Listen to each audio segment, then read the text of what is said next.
రసాయన ఎరువులు, పురుగుమందుల వాడకంతో భూములు నిర్జీవంగా మారుతున్న ప్రస్తుత రోజుల్లో ప్రకృతి వ్యవసాయం ఎంతైనా అవసరమని ప్రకృతి వ్యవసాయ నిపుణురాలు ఏసీఆర్పీఎన్ పెంచలమ్మ అన్నారు. నెల్లూరు జిల్లా ఇందుకూరుపేట మండలం డేవిస్పేట గ్రామంలో పర్యటించిన తిరుపతి జిల్లా ఆచార్య ఎన్జీ రంగా వ్యవసాయ విశ్వవిద్యాలయం విద్యార్థులకు ఆమె ప్రకృతి వ్యవసాయంపై ప్రకృతి వ్యవసాయ వనరుల కేంద్రంలో ప్రత్యేక అవగాహన కల్పించారు. పెట్టుబడి లేని ప్రకృతి వ్యవసాయం ద్వారా తక్కువ ఖర్చుతో నాణ్యమైన, ఆరోగ్యకరమైన దిగుబడులను ఎలా సాధించొచ్చునో అని విద్యార్థులకు ప్రాక్టికల్గా వివరించారు. జీవామృతం, ఘనజీవామృతం, కషాయాల తయారీ విధానాన్ని, వాటి వల్ల పంటలకు జరిగే మేలును ఈ సందర్భంగా విద్యార్థులకు కళ్లకు కట్టినట్లు చూపించారు. కాబోయే వ్యవసాయ అధికారులుగా విద్యార్థులు ప్రకృతి వ్యవసాయంపై పూర్తి అవగాహన పెంచుకుని రైతుల్లో మార్పు తీసుకురావడానికి కృషి చెయ్యాలని ఆమె పిలుపునిచ్చారు. ఈ సందర్భంగా ఆమె మాట్లాడుతూ, రసాయన ఎరువులు, పురుగుమందులు వాడి భూములను పాడు చేసుకుంటున్నామని, దీనివల్ల పెట్టుబడి పెరిగిపోతోందన్నారు. రోగాలు కూడా ఎక్కువవుతున్నాయన్నారు. కానీ ప్రకృతి వ్యవసాయం ద్వారా పెట్టుబడి లేకుండా ఇంట్లోనే జీవామృతం, ఘన జీవామృతం తయారు చేసుకుని అద్భుతమైన దిగుబడులు సాధించొచ్చన్నారు. అనంతరం విద్యార్థులు మాట్లాడుతూ, కాలేజీలో పుస్తకాల్లో చదువుకున్న దానికంటే ఇక్కడికి వచ్చి ప్రాక్టికల్గా చూడడం వల్ల ఎంతో అవగాహన వచ్చిందని, జీవామృతం, కషాయాల తయారీ గురించి పెంచలమ్మ చాలా బాగా వివరించారన్నారు. ప్రకృతి వ్యవసాయం వల్ల భూమికి, మానవ ఆరోగ్యానికి జరిగే మేలును తెలుసుకున్నామని తెలిపారు.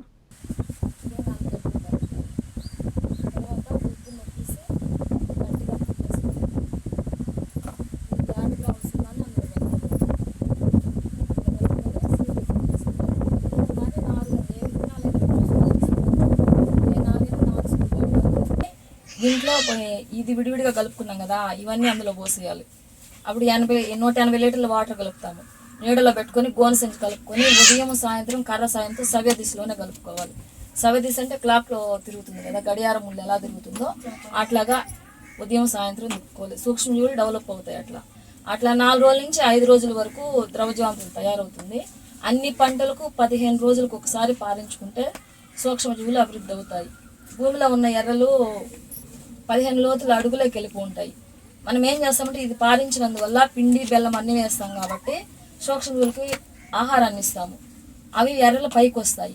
ఆ పైకి వచ్చినందువల్ల 16 అడుగుల లోతులోంచి పైకి వస్తాయి కదా, అవి వచ్చిన దారినే మళ్ళీ వెళ్ళవు లోపలికి, వేరే దగ్గర నుంచి లోపలికి వెళ్తాయి.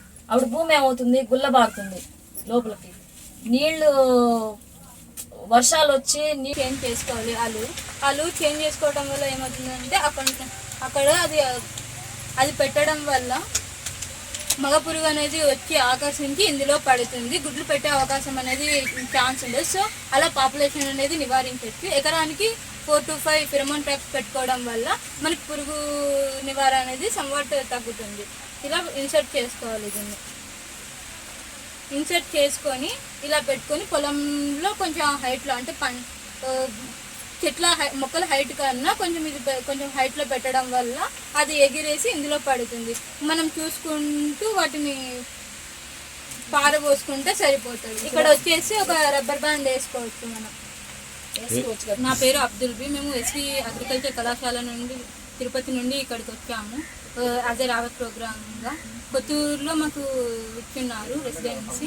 ఇక్కడ డేవిస్పేటకు వచ్చున్నాము. పెంచలమ్మ గారి దగ్గరికి ప్రకృతి వ్యవసాయం అనేది చేస్తుంది. తను 8 సంవత్సరాల నుంచి ప్రకృతి వ్యవసాయం చేస్తున్నారు.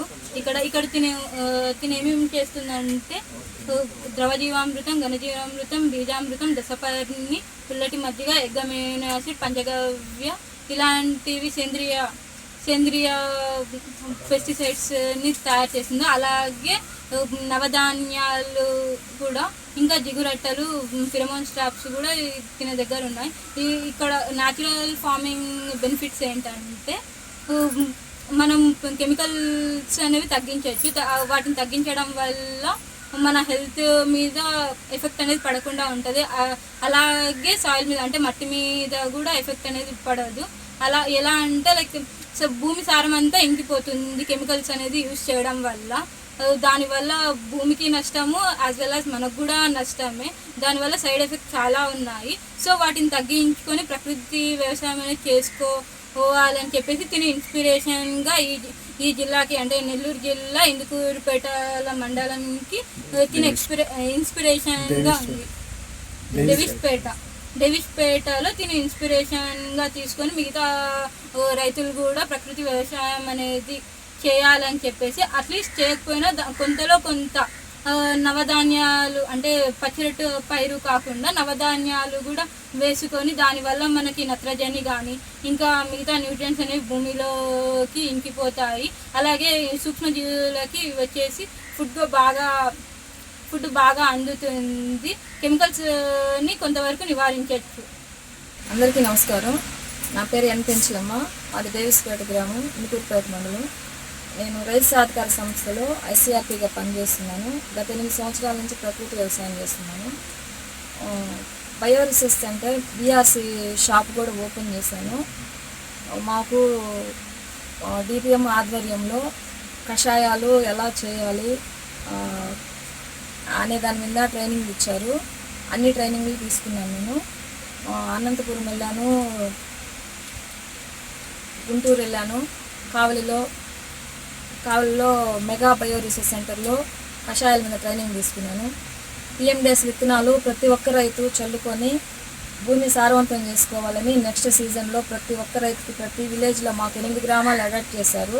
8 గ్రామాలకు వెళ్ళి అందరు రైతులతో మాట్లాడుతున్నాము. నెక్స్ట్ సీజను ఇంకా ఎక్కువ మంది రైతులు ముందుకు వచ్చి పిఎండేస్ విత్తనాలు చల్లుకోవాలి.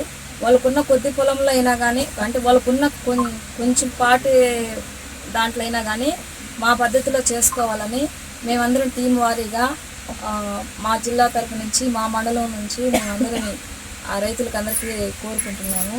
అందరూ ఆరోగ్యాలు కాపాడుకోవాలి. మా ప్రకృతి వ్యవసాయం చేసుకొని కిచెన్ గార్డెన్లు వేసుకొని మా పొలాల్లో పండించుకొని మంచి పంట ఆరోగ్యాలు కాపాడుకోవాలని కోరుకుంటున్నాము.